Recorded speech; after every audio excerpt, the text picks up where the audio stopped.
Hello, everyone. Thank you for joining us, and welcome to the DoorDash Q2 2026 earnings call. After today's opening statement, we will host a question and answer session. If you would like to ask a question, please press star 1 on your telephone keypad. To withdraw your question, press star 1 again. I will now hand the call over to Weston Twigg. Please go ahead. Thanks, Connor. Good afternoon, everyone, and thanks for joining us for our Q2 2026 earnings call. I'm pleased to be joined today by co-founder, chair, and CEO, Tony Xu, and CFO, Ravi Inukonda. We'll be making forward-looking statements during today's call, including, without limitation, our expectations for our business, financial position, operating performance, profitability, our guidance, strategies, capital allocation approach, and broader economic environment. Forward-looking statements are subject to risks and uncertainties that could cause actual results to differ materially from those described. Many of these uncertainties are described in our SEC filings, including our most recent Forms 10-K and 10-Q. You should not rely on our forward-looking statements as predictions of future events or performance. We disclaim any obligation to update any forward-looking statements except as required by law. During this call, we will discuss certain non-GAAP financial measures. Information regarding our non-GAAP financial measures, including a reconciliation of such non-GAAP measures to the most directly comparable GAAP financial measures, may be found in our earnings release, which is available on our investor relations website at ir.doordash.com. These non-GAAP measures should be considered in addition to our GAAP results and are not intended to be a substitute for our GAAP results. Finally, this call is being audio webcasted on our investor relations website. An audio replay of the call will be available on our website shortly after the call ends. Operator, I'll pass it back to you, and you can take our first question. We will now begin the question and answer session. Please limit yourself to one question. And again, if you would like to ask a question, please press star 1 on your telephone keypad. To withdraw your question, press star 1 again. We also ask that you pick up your handset when asking a question, and if you're muted locally, please remember to unmute your device. Please stand by while we compile the Q&A roster. The first question comes from Michael Morton of MoffettNathanson. Your line is open. Please go ahead. Good evening, guys. Thank you for the question. I wanted to ask about the grocery business, as you talked about improving the unit economics. From our understanding, there are some grocers on the platforms who are playing, your platform specifically, who are paying effectively 0 or very low take rates. They came on looking to see if you could drive demand and how well they could work with DoorDash. I was wondering if that's the case, and then what the opportunity is to reprice these relationships going forward, maybe pushing some of the affordability burden that's landing on DoorDash right now back to the grocers. Thank you. Yeah. Hey, Michael. It's Tony. I can start, and feel free to chime in, Ravi. What I would say is, we see extremely strong performance in our grocery business. It's the best, growing part of our marketplace business, and we have, very healthy relationships with all of the partners on the platform. I mean, in terms of the economic relationships, I'm not going to really comment about, any one in particular. I mean, what I will say is that when you are the fastest grower in the market for them, and you are their source of growth, put a different way, we might be 100% of the growth that they see in terms of their actual business. You certainly, have opportunities to grow your business with them, as well as improve, your relationships with them. I mean, I think if you look at, our business as a whole, I think one of the things you see from, this quarter, and frankly, I think many of the time periods leading up to now, is that there are many sources of improving economics. We have improving unit economics across all of our categories. You have improving unit economics in our restaurant business too. You have improving unit economics in our different geographies in which we operate. You have increasing adoption of our DashPass program, as well as, accelerating growth in our ads business. And I think when you add all of that in, we have a business in which there are many levers in which we can control, the kind of financial profile in order to make great investments. Ultimately, we're here always seeking the next best investment. It doesn't mean that we always make those investments, but when we see the opportunity, we're always leaning in. That includes, all of the work that we're doing in grocery, which we think there's a long runway, as well as all the other opportunities in front of us. And Mike, just to add, right, look, I mean, if you take a step back and think about our overall grocery business as well as new verticals, we talked about the fact that we became order volume share leaders in Q4. We've continued to extend that lead. to when you look at the underlying growth in MAUs, which is the number of users that use categories outside of restaurants, that number is growing, order frequency is growing. We talked about the fact in the letter that basket sizes are growing. If you look at our historic cohorts, consumers are using us for more use cases, which is driving overall basket sizes higher. Last call, I think I mentioned the fact that we expect our overall new verticals business to be gross profit positive. We're on track for that in the second half of the year. Look, when we think about the business as a whole, we think about, retention, order frequency, as well as underlying improvement in unit economics, and they're all headed in the right direction for us. The next question is from Mark Mahaney from Evercore ISI. Your line is open. Please go ahead. Thanks. I'll ask a question about Deliveroo. You've had now 3 quarters in a row of kind of accelerating growth, I think, in orders, yes, and in GOV, and then I think in revenue. So just peel that back a little bit. Are there how many different opportunities you've had, what you've been able to pull, what you've been able to change in order to deliver that better performance? And it's a little hard to tell, but is it also showing up on the bottom line? Have you been finding ways to improve the profitability of Deliveroo as well? Thank you very much. Hey, it's Tony. I can start. What I would say on Deliveroo is it really is a story that probably started way back in 2021. When we first made our first large acquisition overseas, which was with Volt, and we've learned a ton, obviously, about building our own U.S. business, and we've learned a lot in terms of how Volt has operated in different geographies across Europe, as well as how to integrate the lessons that we've learned, as well as the lessons that maybe don't apply into each one of these local geographies.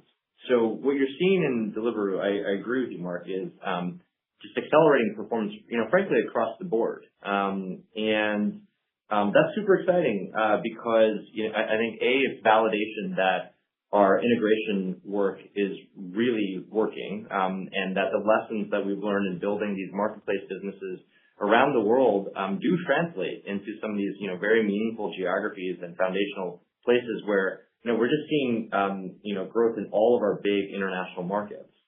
And this doesn't even include the majority of benefits that we expect to see once we actually finish all of our work on building a single tech stack. So as that work kind of comes more fully online toward the beginning of next year, we expect to see even more benefits as time goes on. And Mark, just to put a finer point, right? Like when you look at the actual performance of Deliveroo itself, to your point, volume growth or MAU growth or subscription growth, actually, when you look at it on a year-over-year basis, has been the highest that we've seen in the last couple of years. At the same point, to your second part of your question, we've increased the unit economics as well, but the way in which we're operating the business is very similar, right? We're finding great opportunities to drive investments back in selection. Quality subscription is a big area of focus for us. So we're going to continue to invest back in the business, and my expectation is we'll continue to drive higher top line as well as meet the profitability targets that we set out, in the last letter. The next question is from Nikhil Devnani of Bernstein. Your line is now open. Please go ahead. Hi, thanks for taking my question. I'll stick with the theme of international. And I guess broadly, there's a common perception that international might be lower quality growth because maybe you're not number one everywhere, or maybe the competitive set now is better funded and more consolidated today. I would love your perspective on that overall sentiment and really how you structurally see the longer term earnings power or quality of growth out of these international markets relative to the domestic business. And how important is it to have a pure market share number versus more minimum viable scale in these jurisdictions that allow you to then operate well? Thank you. Yeah. Hey, Nikhil, it's Tony. I can start. I think there are a couple of different questions that you're asking. The first is really, what do we see happening internationally? Our aspiration is to be the global leader in local commerce. And, we think we are best positioned to do that given that we bring the deepest and the broadest portfolio of products in order to serve those audiences. But like you said, it's a game that is played locally. There are no global network effects in these kinds of businesses. And, one of the points you raise is the right one where, sometimes there isn't an obvious tie between, the market position and, kind of your economic profile. And that's because it is a minimum viable scale business. That said, though, when I actually look at our current execution, the vast majority of our international business is concentrated in our top 10 markets outside of the U.S. And in those markets, we are the leader, or we are a very strong number 2, and we're gaining share in all of the markets. Some of these markets include places like the UK, Italy, Germany, the Nordics, Israel, Canada. I mean, I can keep going. But we like kind of what we see, and it kind of really is a follow-on to the previous question where, Ravi was talking about how we're making improvements, fundamentally to the actual core propositions to all the audiences. We're making, we're offering wider selection, better prices, better quality of delivery in terms of reliability, accuracy, and speed, and we're improving our customer service. And so whenever I see that, and I also see the opportunity for the runway to bring our portfolio of B2B products, which, have done really well in the U.S., but even have more opportunity outside of the U.S., just given the more nascent development of digital technologies in the restaurant and retail categories overseas. I mean, I just think the potential is very, very big. And Nikhil, the results are pretty clear, right? We've talked about the fact that on Deliveroo side, the growth is accelerating. In fact, when you look at the underlying cohorts, the growth is, some of the highest that we've seen over the last couple of years. Even outside of that, when I look at the portfolio excluding Root, we are growing, MAUs are growing, order frequency is growing. Gold Plus, in fact, our subscription program in Bold had one of the best quarters, which is a record quarter in terms of overall paid subscriber growth. At the same point, it's not just purely about growth for us, right? Like, we are improving the unit economics, not just across Root, but across Bold as well. When you look at whether it's gross profit or contribution, both of them have continued to improve on a year-over-year basis. The next question is from Deepak Mathanan from Cantor Fitzgerald. Great. Thank you. Tony, last month, Andy Frank talked with Boris at Claude about how Dash is aiming to translate AI spend into outcomes somewhat closer to the business metrics now, while also letting employees to experiment aggressively with AI tools. Can you talk about where you're seeing this attribution clearly now and how we should broadly think about AI spend at Dash over the next 12 to 18 months? And then maybe one for you, Ravi, U.S. restaurant GOV acceleration. Can you expand on the drivers of the growth? I know weather was disruptive last quarter, but you also had factors like World Cup. Curious if you can talk a little bit more about the factors of acceleration in Q2. Thank you so much.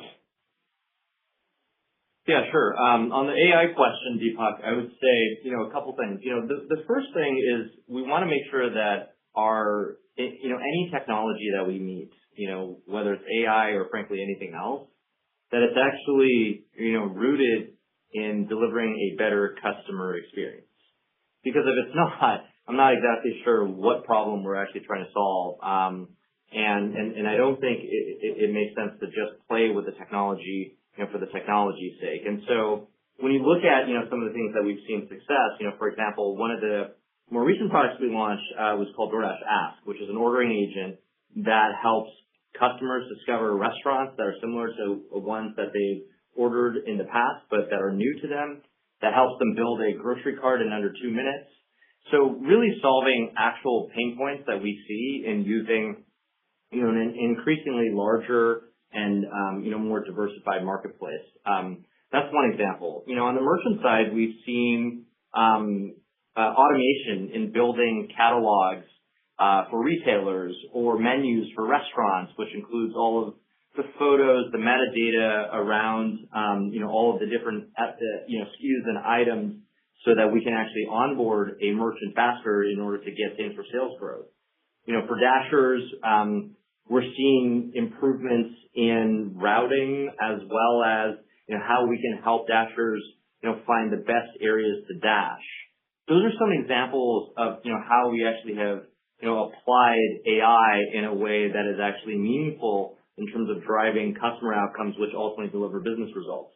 The other thing that we've done is, kind of with all things at DoorDash, we care as much about, how we do it in order to be efficient as we do about allowing some degree of inefficiency towards invention. And, we build a lot of tools, tools like DashBench and other, systems internally that allow us to model, the appropriate tools and give those tools, to be used for the right level of token spend or intelligence required. And so I think those are some of the things in which we found ourselves. That's kind of our approach in terms of how we've applied it towards AI or frankly any technology. It's why we're excited to keep going and lean in a way that I think is disciplined on the one hand, but on the other hand allows us to bring real customer benefits. Hey, Deepak, on your second question around restaurant growth, restaurant growth was quite strong in the quarter if you look at it. In fact, growth accelerated from Q1 to Q2. A lot of the growth is coming from just increase in DashPass subscribers. So a couple points, right? We wrote in the letter as well.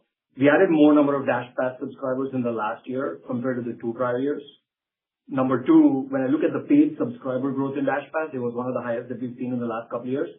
A lot of that is the underlying product continuing to get better. A lot of that is the increased investment that we made in selection as well as quality. In fact, if you look at mature cohorts, they're continuing to engage higher than what we've seen before. New consumers continue to be quite strong as well. Ultimately, all of this is driving the growth that you're seeing in restaurants. And what I would also say is if you think about Q2 of last year, it was unusually strong for us. So comping against what was a strong Q2 of last year and still putting up the strong numbers in Q2, that's a true testament to the demand that we're seeing in the business as well as the underlying improvements in product. The next question is from Dominic Ball of Rothschilds & Co. Redburn. Your line is now open. Hey, guys. Please go ahead. Hey, guys. Yeah, hey, thank you for the question.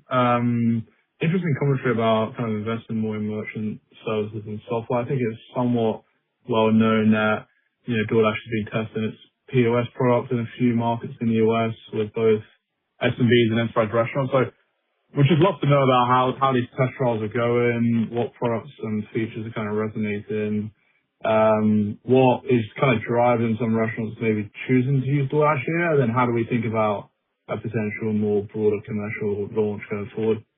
Thanks, guys. Our vision is to be the best partner to, every local business. That probably is pretty clear from the mission since day one. And the way we do this is that we want to give every business, the same tools that we built for ourselves so that they can grow their digital business. So if you think about, what that, looks like, we kind of play in this ecosystem where we have, at least 3 offerings today, right? We have our marketplace. We have tools to help build the digital businesses of restaurants and retailers. In fact, that business, serves over 150,000 businesses and has grown 40%, year over year in the quarter. And then more recently, we've introduced products, that actually drive customers inside the store. Some of these products, include, going out as well as reservations. And then on the business side, it includes, 7Rooms, which is a company that we acquired about a year ago. And, when I think about what this ecosystem allows us to do, it allows us to help customers, build their relationships with the local businesses and ideally forge, regulars, for each one of these local businesses. And the reason why we can do this is because we have the, biggest scale as well as the deepest customer data sets to allow us to actually drive this engagement. For example, a customer may start by ordering delivery from the DoorDash app, and then perhaps they sign up for a loyalty program on a merchant's, first-party channel, something that we've built for them.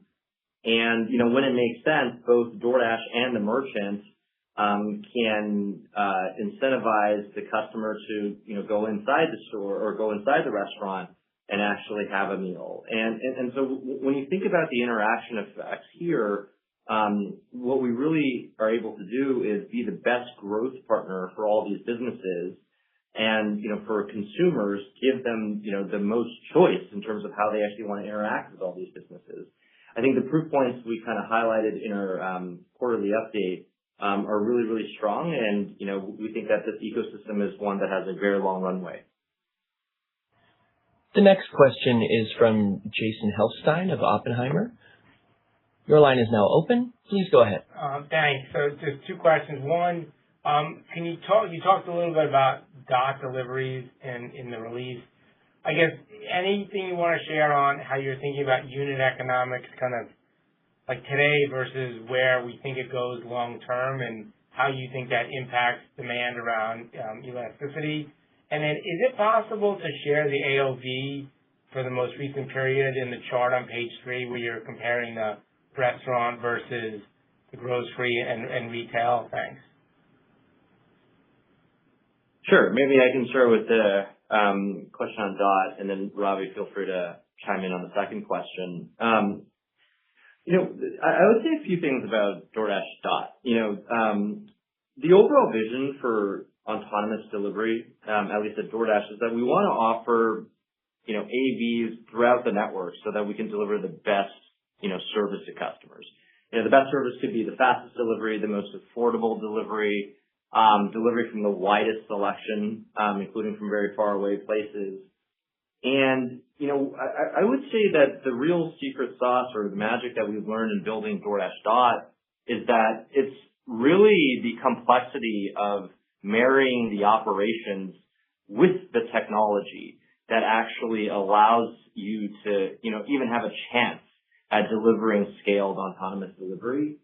To put it a different way, DoorDash Dot or any AV for that matter alone will not make autonomous deliveries, actually scale. Certainly not at, any level of meaningful penetration, for customers. I mean, at the end of the day, you have to solve, very challenging operational problems in the physical world. You have to solve the loading problem. As a merchant, you have to estimate merchant prep times in the case of restaurants, or inventory levels in the case of retailers and grocery stores.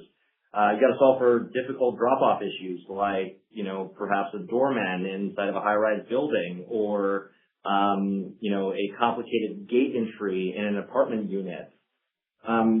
These are all of the issues that we've encountered, and are, candidly, like maybe 1/1000th of the issues that we've encountered in building DoorDash Dot in our test markets. And so I think to get to the milestone that we have today with Dot, where we have meaningful scale in our test market, has been a huge accomplishment by the team. And it gives us confidence that you can actually truly scale autonomous delivery if you both can master the operations and the technology. And that's why I think we're the best positioned to do it, because we run the network, and we're also building the technology ourselves, which gives us the lowest level of detailed understanding of how to actually make this happen.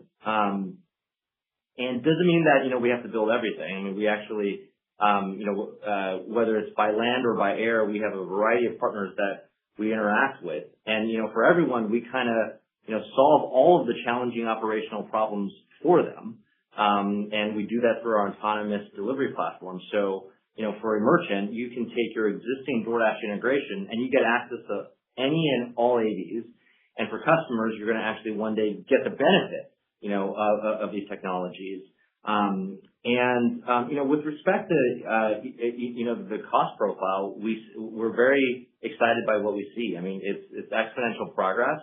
But I think, that the first milestone for us has really been, can you actually commercialize this in a way that you've seen, certain robotaxi providers like Waymo actually do it with rideshare? We've been able to now do it with delivery. Hey, Jason, it's Ravi. On the second point, right? Let me start with what we're seeing in the business. Look, as we continue to operate and expand our new verticals in grocery business, what you're seeing is as the product is getting better, the basket sizes are increasing. This was what we had originally expected, which is as we add more selection, as the quality of the product continues to get better, you would have customers use us for more use cases, which will ultimately drive the basket sizes to be higher. We're seeing that in older cohorts. We're seeing that in newer cohorts, which is visible, overall in the business as well.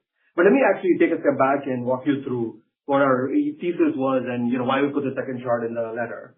Look, our core thesis was twofold. One is we knew that as customers or consumers habituate on the platform, they will spend more with us. They'll spend more with us on the restaurant business. They'll adopt newer categories. They'll spend more with us on the new verticals business. The example that we took in that chart was, one of our older cohorts. which is largely representative actually of the other cohorts that we see in the business, where consumer spend on restaurants is increasing, consumer spend on new verticals is increasing, and at the same time, DashPass penetration is increasing. And if you think about it, right, this is almost like a self-reinforcing loop where the product gets better, consumers adopt and habituate to DashPass. As they adopt DashPass, they continue to use the product more, which ultimately leads to more growth as well as more profit dollars in the system. This has largely been the focus for us, and that's largely what you're seeing in the underlying cohorts. And we're very pleased with the performance of that in the underlying business. The next question is from Shweta Khajuria of Wolfe Research. Your line is now open. Please go ahead. Thank you for taking my questions. Let me try two, please. First is on the DashMart fulfillment services. Since your launch and since working with a handful of partners, I understand, what have you learned so far that you could potentially quantify or some sort of tangible learnings that you could share, whether it is on the magnitude of customer experience improvement or something else? And then what metrics do you look at to be able to make that decision to scale DashMart fulfillment services? And then the second question is just overall EBITDA growth, where now we are in the back half of this year and in the light of investments this year, but more importantly, as we think about balancing growth and top line growth and EBITDA growth, Ravi, how are you thinking about that as we think about, the demand trends that you see right now and balancing growth with profitability? Thanks a lot. Yeah. I can start by answering, about DashMart fulfillment services. To state the obvious, we want every local business to be successful in their local communities. And, that's true in every category, from restaurants to grocery to retail. And one of the things that we learned, 5 years ago when we launched our grocery business, even though, it's going so well and we're helping lots of grocers compete, is that there's this, structural challenge with grocery delivery where grocers don't know their inventory. In some ways, it's almost impossible for a whole host of reasons, one of which is because consumers come in and they move things around. And so it's a very difficult proposition then to offer customers a use case where you're asking them to pay a premium for delivery, but they don't get exactly what they ordered. So, our solution to this is DashMart fulfillment services, where we are managing warehouses where we control the inventory and sell exactly what's in stock, so that we can actually offer, near perfect accuracy, and give customers the selection that they want from any place inside the city, and also very, very quickly. And so in terms of what we've seen so far since our announcement last fall and the launch that we've had with several partners is we're seeing lots of incremental demand because, these warehouses are running near 24/7. If you compare that to traditional store operating hours, that's a dramatic increase in TAM as well as, really just solving the needs of customers because customers sometimes don't, get freed up until maybe after store closing hours before they can think about, the next day or planning their groceries or their shopping needs. So we're seeing lots of incremental demand. And we're also seeing, 10 times better error rates because, we're running the inventory. And as a result, we're selling customers exactly, the customers are getting exactly what they ordered and we're selling them exactly what's actually in stock. And so, all the signs right now are really positive, for us to scale DashMart fulfillment services. But look, this is complicated. I mean, this is building physical infrastructure. You're obviously adding technology to it by managing the inventory and obviously running the entire fulfillment. So, but you can imagine a world in which, these warehouses can power, all of the needs inside of the city. And what you can really do when you do something like that is you can really unlock the amount of selection available to customers. Because today, I would say DoorDash is delivering probably 1/10 in most cities, the available selection, in terms of, retail and grocery and the like. And so if we can actually build this capability and, do it in concert with all of the great retail and grocery selection inside of the city, I think customers get the best product. They get all the selection that they want at perfect quality very quickly. Sure, that your second question around, look, trying to balance both growth as well as profitability, right? You had asked about the demand trends.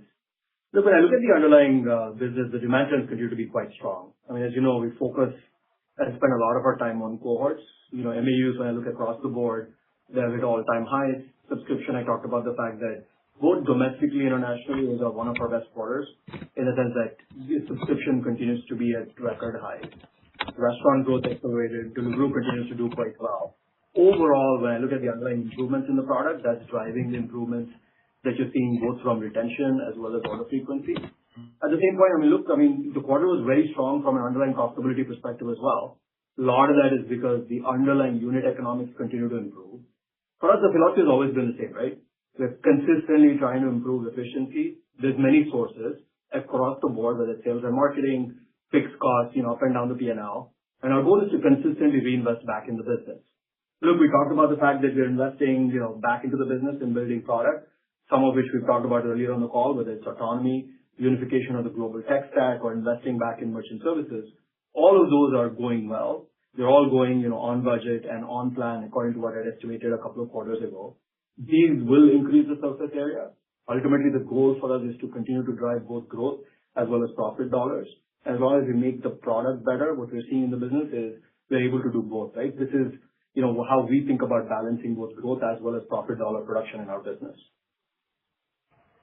The next question is from Josh Beck of Raymond James. Your line is now open. Please go ahead. Thanks for taking the question. I had maybe a product-oriented question. So on Dot getting to high single digit within a market by the end of the year, could you give us maybe some characteristics? Is this because it's maybe more of a longer route, suburb type of market? And, if you were to maybe add in all of the different modalities between maybe sidewalk, pathway, drones, autonomous vehicles, is there some type of, ceiling that you have in your mind in terms of maybe the percentage of orders that could be filled through autonomous? And then just secondarily on the AI assistant, obviously lots of attractive characteristics, discovery, basket, et cetera. Curious, if there's been other observations with respect to, better frequency of these customers. Curious on maybe what you have to say about ad monetization. It seems like maybe time spent could be less, but conversion could be better. So just curious on those two topics. Thank you.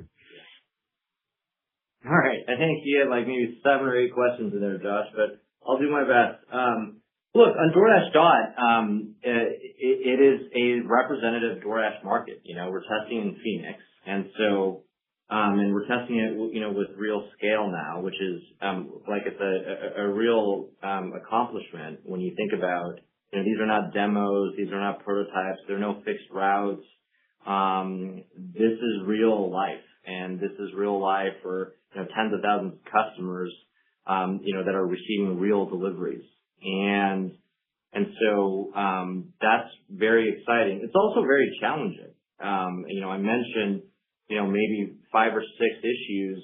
That might be literally 1/1000th the number of issues that you have to solve to actually have a chance at making autonomous deliveries actually happen. And that's true whether you're doing it by land, and it's also true whether you're doing it by air. We've seen this with DoorDash Air as well, in addition to, all the partners that, we test with and bring our scale to. And so, what I would say is what's going to determine, the ceiling or the penetration of autonomous delivery is whether or not you can master both the operations and the technology. And, I believe we're best positioned to do that because we're actually doing both in-house. And so we are getting to the lowest level of detail, chopping down the very heavy wood of every issue that exists in the real world, that exists in every single restaurant, retailer, on the road. Dot travels road, sidewalk, and bike lane. It's the only vehicle in the world to do that autonomously.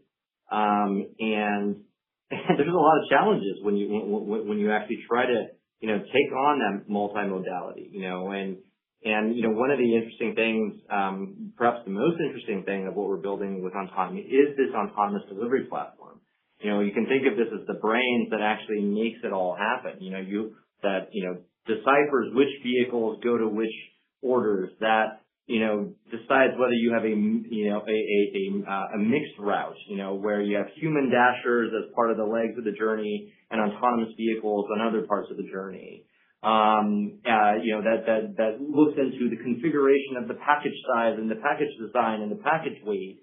And there's a lot of complexity, but all of that gets reduced and kind of goes and disappears because we kind of handle it through our autonomous delivery platform, so that merchants get the same integration that they have with DoorDash today. They don't have to change a single thing about their workflow, and customers just get access to the benefits of autonomous delivery, which will be in the future speed, cost, and more selection. And so I think that's going to be really, really, really exciting. And again, it's really going to be the execution that determines the ceiling. And I think we're best suited for that execution.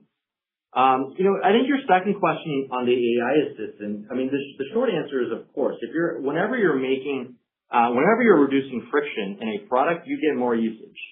So if we're making it easier to build a grocery cart, you get more grocery carts, and you get bigger grocery carts, and it doesn't change at all the ads profile or anything else. If anything, you actually get just more incremental orders and more incremental opportunities because people order more often. The same thing is true about ordering, restaurants. If, you now discover that there's something slightly healthier or faster or cheaper or just better or different from what you typically order, then you tend to order more often, possibly for more use cases. We eat 20 to 25 times a week, and DoorDash only touches a fraction of that. And that is really the runway we have. When I think about the number of meal occasions and shopping needs on top of that, it's north of 100 per month. And so we have a lot of shots on goal that we can go capture. And if we just reduce the friction of actually ordering and then master and continue to master the operations of fulfillment, all of the metrics will go in the right direction. The next question is from Youssef Squali of Truist Securities. Your line is now open. Please go ahead. Awesome. Thank you so much. So, guys, I just want to double-click on the margin question again. Ravi, can you maybe just talk about the drivers for the material beat and adjusted EBITDA in Q2? It came quite a bit outside of the guidance range. More recently, you guys have been guiding to, at some point, hit somewhere in the midpoint. This one is dramatically higher. Were there any investments that got pushed back into Q3 and then Q4? And then are we still tracking to show higher year-on-year adjusted EBITDA margin for 2026 ex Deliveroo? Thank you. Hey, Yusuf. Yeah, let me take that. Right? Look, at the highest level, what I would say is the core restaurants business continues to perform on all cylinders. Growth, like I said on Deepak's question, right? Growth accelerated, unit economics continue to improve.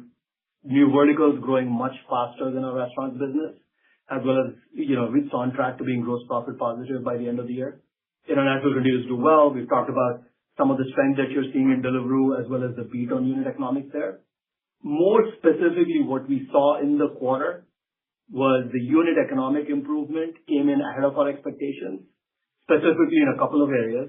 Ads was one of them, subtotal was the other one, where in the second half of the quarter, those unit economics came in slightly ahead of what we had expected. In addition, Roo beat our own internal volume expectations. Roo is contribution profit positive. That led to some of the upside that you're seeing in the business. But look, more broadly, what I would say is our philosophy in how we operate the business, that is not changing. Look, it's a very tightly managed business with a lot of levers that we control up and down the P&L. What we're consistently trying to do is try to find sources of efficiency. Like I said earlier, there's many sources of efficiency that we work on, and take those and reinvest that back in the business. We're not trying to optimize the last dollar from one quarter to the next. Look, our focus has always been on how do you build a large, durable business over time while continuing to increase the overall profit dollar production. To your second point, look, our focus has always been on landing inside the range. And if you're thinking about the second half from a modeling perspective, I would expect us to land inside the range of the guidance that we've given in Q3. There are going to be times, like in Q2, where the EBITDA beat comes in later in the quarter. In those times, we just don't have enough time to reinvest back in the business, especially at the levels of efficiency that we desire. Q2 was one of those quarters where we were happy to drop it to the bottom line. The next question is from Ross Sandler of Barclays. Your line is now open. Please go ahead. Thanks, guys. Just a quick follow-up on the AV, and then I had a question about the charts in the letter. So, Tony, I think you have a few hundred robots in Phoenix. How quickly is the plan to kind of bring this to other cities? That's the first question. And then on those charts, we love the DoorDash charts, but I'm guessing if Uber were to put together their sub-penetration relative to gross profit, it would probably look kind of the same for their leading markets. So are there examples of like cities or countries that you are kind of demonstrating the same trend as the U.S., but you've either come from behind or you've kind of come like head to head and overtaken one of your competitors on DashPass or Volt penetration for subscribers? Thanks a lot. Sure, I can start on the AV question.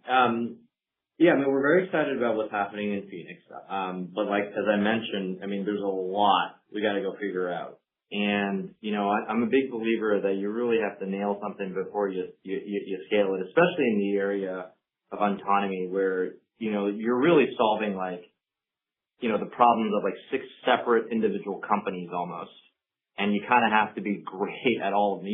And it's this tightly orchestration, again, between the operations and the technology. I can't, stress that enough because that is the name of the game. I think just doing one or the other is not going to get it done. And so there's a lot of work to be done.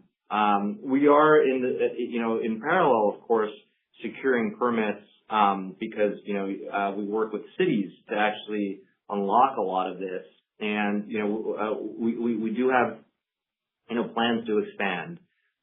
We'll share, certainly more as time comes, but we thought that'd be helpful to offer just, one milestone that we've, accomplished and are excited about. But look, the road ahead for AV is very exciting, but it's going to take time, and mostly it's going to take great execution between the operations and the technology, and that's what we're most excited about. Hey, Ross, on your second point, right? Like, let me take a step back and talk about subscription more broadly. I mean, if you think about subscription, it's been a key area of focus for us for the past couple of years.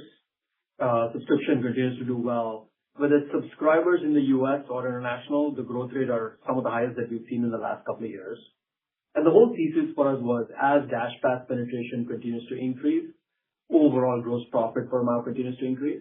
And when I look at the penetration levels, we're still very, very early. We're seeing similar behavior in the international markets compared to what we see in the U.S., albeit some of the international countries are slightly behind because we launched subscription slightly later than what we did in the U.S. And for specific examples, right, I mean, I talked about some of the examples on Deliveroo. Look, if you're thinking about the UK market, we are gaining share. We're one of the fastest growing in that market. We're accelerating growth. We're accelerating, paid subscriber growth, volume growth compared to what we've seen in the last couple of years. Even outside of Deliveroo, when you look at some of the countries that we operate in Volt, in majority of the countries that we operate, we're continuing to gain share. And the key thing for us is we're not just looking at share gains. We're looking at what the order rate improvements are. We look at either the 3-month or the 6 months, we have continued to improve order rates. At the same point, across both Deliveroo as well as Volt, it's been a way for us to drive efficient growth, where when you look at the unit economics, either on a year-over-year basis or over the last couple of years, we've done a pretty good job of improving that. Net, I mean, look, we've talked about some of the countries before, right? Whether it's UK, Israel or some of the other markets. We're continuing to do really well in terms of overall share gain as well as the underlying improvements in cohort metrics. The next question is from the line of Brian Novak with Morgan Stanley. Your line is now open. Please go ahead. Hey guys, excuse me. Thanks for taking my question. I want to ask more about the global tech stack and sort of the unification of the global tech stack. So now that you've got the tech stack sort of built as of the spring, and you've been testing a lot of modules and new capabilities, Can you give us some examples where you're seeing early signal with actual quantifiable benefits of the new modules that give you confidence you're going to get real return and ROIC on these investments as we go into 2027? Sure. Yeah. Hey, Brian. Yeah, I mean, I would say we're still building. The way you build these single tech stacks, it's not like, I mean, the better analogy is not like, it's not like a Lego project where there's like a finishing step, in the instruction manual. It's more like you're constantly, well, first you have to like replace an engine while you're flying a plane that's, growing in speed and climbing in an altitude.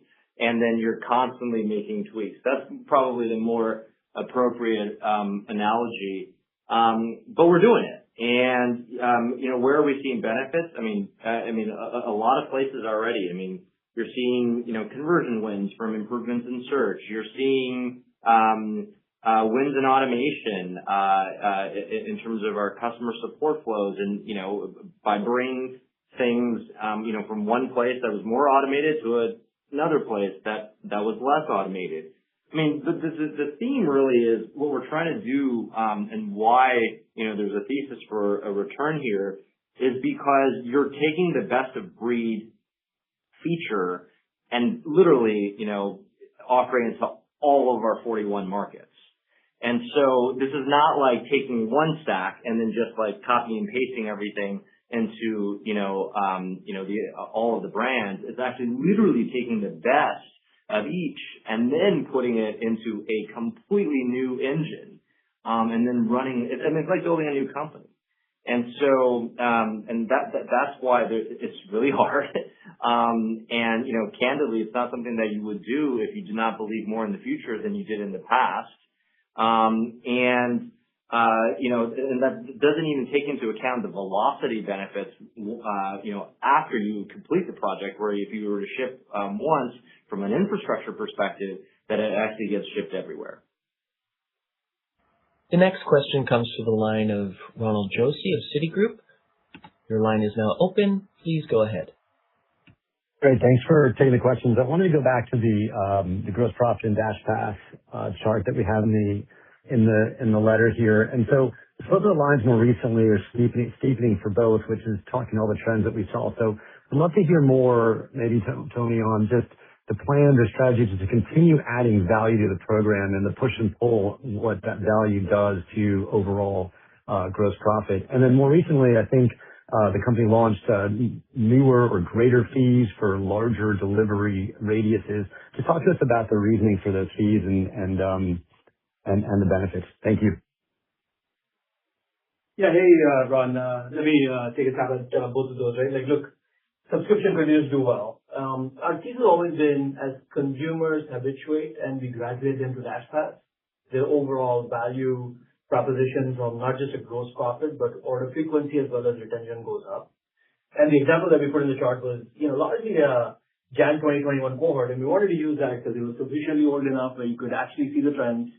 Also, it's largely representative of what we see in the other cohorts, the rest of the, portfolio as well, where what we see is, as consumers order more with us, as they retain more, they graduate to DashPass, and as they graduate to DashPass, they continue to spend more with us. And we're seeing that not just in the older cohorts, but in some of the newer cohorts as well, which is ultimately leading to some of the growth that you're seeing in DashPass, right? I talked about the fact that in US, in DashPass Q2, the growth rate in terms of paid subscribers was one of the highest that we've seen probably in the last 2 years. We added more number of paid subscribers in the last year compared to the 2 prior years. A lot of that is because the underlying product continues to get better, right? Now, if you're on DashPass, you get to access retail, grocery, other categories, which ultimately drives more value to DashPass subscribers. The way we increase the value proposition of DashPass, to your question, is making the underlying product better, right? Whether it's more selection, making the quality of the product better, continuing to drive affordability. And when we do that, we see clear improvements in both adoption of DashPass as well as the engagement from a DashPass perspective. And your second point, look, I mean, if you're thinking about the new fee service that we talked about, last couple of weeks ago, look, it's largely a realignment of consumers, what they pay compared to the time and effort that Dashers put in a delivery. If you're thinking about it from like an impact to the P&L perspective, I wouldn't think of it that way based on what we've seen in the market so far. The fee is largely similar or slightly less actually for the vast majority of the orders. So I would expect it to be a massive impact, especially in the markets that we've launched it so far. The next question is from the line of Justin Post of Bank of America. Thanks for my question. Just wondered if you can give us any agentic traffic update, if you're seeing any traffic from there. And then given your huge merchant scale, are there ways where you could really capitalize on that traffic as they roll out booking capabilities and maybe even lower your marketing costs? Thank you. Yeah, hey, Justin, I'll take that one, and feel free to add, Ravi. I mean, what I'd say in short is no, the volume is quite low. I think from some of the agentic partners that we've been testing with, but it also isn't that surprising. I think for a couple of reasons. I think first, I think especially for some of the larger platforms out there, their core focus has been on the enterprise and much less, especially on coding agents and probably less on the agentic side. But the second thing is just structurally speaking, if you look at it from a consumer's perspective, consumers don't really care what you call this thing, whether you call it agentic flows and pre-agentic flows, post-agentic flows. They honestly just care about getting their burrito or their pair of Nikes or their stock of weekly groceries. That's what they care about. And at the end of the day, what that means is they care about the end-to-end experience, right? And so if you think about it, we're effectively the only place that can offer that, whether that's starts by knowing where all the inventory sits, what's in stock, what's not in stock, obviously managing the logistics at both the merchant as well as at drop-off, and then, of course, solving exception handling when things were to go awry, if there's the wrong item or the wrong promotion applied to an item. I think these are all the details you kind of have to get right if you want to do agentic commerce, for our category. And that's just not something that, I think a lot of people are doing, but we're kind of filling the void, right? It's why DoorDash launched DoorDash Ask, where we effectively are solving that. But we're still, very open, very excited to test, all sources of incremental traffic, which is what we believe, can happen. It's something I said probably 5 years ago, is that in the business world, this is 2021, I was forecasting that there'd be two big wars that would occur. One is kind of the battle for attention, and you see that playing out with, chat assistants and other types of more powerful assistants now. And then the other is kind of, the battle for atoms. And I do think that the two services will come and partner with one another. And our focus is squarely on, making sure that we master the physical world so we can be the most useful to all these digital assistants, when they kind of, come around to focus on agentic commerce that, we'll be, willing partners and grow together. The next question is from the line of Doug Anmuth of JP Morgan. Your line is now open. Please go ahead. Great. Thanks for taking the question. I know you don't manage for take rate, but just wanted to get a little bit more color just on net revenue margin and the pickup that you saw kind of in 2Q. Just trying to understand some of the drivers there in terms of how much might have been Deliveroo contribution versus advertising and fee changes and how you think about that going forward. Thanks. Hey, Doug, let me take that one. Look, you're right. We're not operating the business towards a take rate or net revenue margin percentage. Our goal has been always to optimize for overall profit dollars. And as you can see, pretty strong quarter from that perspective as well as the Q3 guide. Look, lots of moving parts within the take rate. The Q-on-Q increase, which is what I think you're referring to, is largely from Dasher. Look, Dasher costs are seasonal for us. When you go from Q1 to Q2, Dasher costs are lower in Q2. That's what gave rise to sort of the tick up in take rate that you saw from Q1 to Q2. And if you're thinking about from a margin perspective, what I would expect, for the rest of the year, I would expect take rate to slightly be in the similar range in Q3, so flattish from Q2 to Q3, and lower in Q4. Again, as a reminder, I mentioned this before, Q4 Dasher costs are higher for us. That will impact take rate, so you should expect Q4 take rate to be slightly lower than where Q3 is. But net, look, the goal for us is not to manage to a specific line in the P&L, especially the take rate percentage. Our goal is to invest flexibly up and down the P&L. The next question is from the line of Tom Champion of Piper Sandler. Your line is now open. Please go ahead.